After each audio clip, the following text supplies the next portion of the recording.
Welcome to the Windows Computer and Technology channel, and for those of you that either didn't know or for those of you that have not tried it yet, and for those that have it and found it to be a little slow, Microsoft has updated the Android subsystem for Windows. So if you have virtualization enabled on your PC, you can go to the Microsoft Store and search for the Amazon App Store in, of course, the markets where it is available: Canada, United States, France, UK. There's quite a few places that it is available now. And download this. Now, today, it's much easier than before. Before, you had to go and add the Android subsystem, and it was kind of complicated.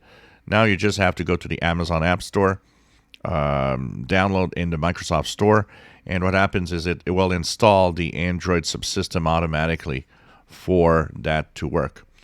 If you haven't checked it for a while, go into your library and make sure that you get updates to get the latest update for the Windows subsystem for Android, as it has much improved the speed of the apps, the speed of everything.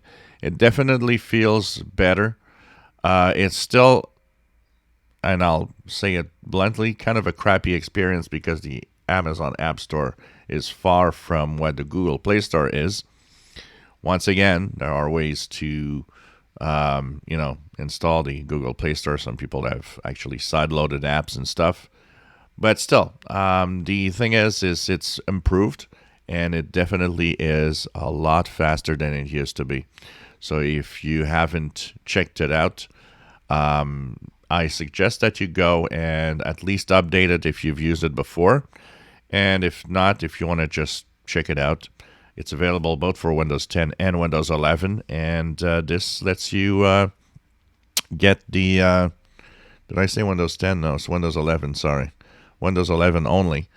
And basically it lets you run a kind of a variation of Android, basically, where you can download some of these apps and games. Maybe there are some things that you have on your smartphone, or if you have a Fire tablet and have not modified it and just have a few apps on it that you use, you can find these same apps here. Unfortunately, once again, one of the biggest problems with the apps is how they are not made to be on a PC screen, and that is a big problem. They show up as an app that is for basically, kind of a smartphone. And this has always been a problem with Android. The apps don't really fit well in anything else than smartphone size most of the time, which is kind of sad. There should be a much better integration with different sizes of screens in here. But anyways, if you want to try it, play around with it, and tweak it, well, the latest version is actually faster than it was. They tweaked the speed and the performance of the Android App Store, or the Android subsystem, sorry, for the App Store. If you enjoy my videos, please subscribe, give us thumbs up. Thank you for watching.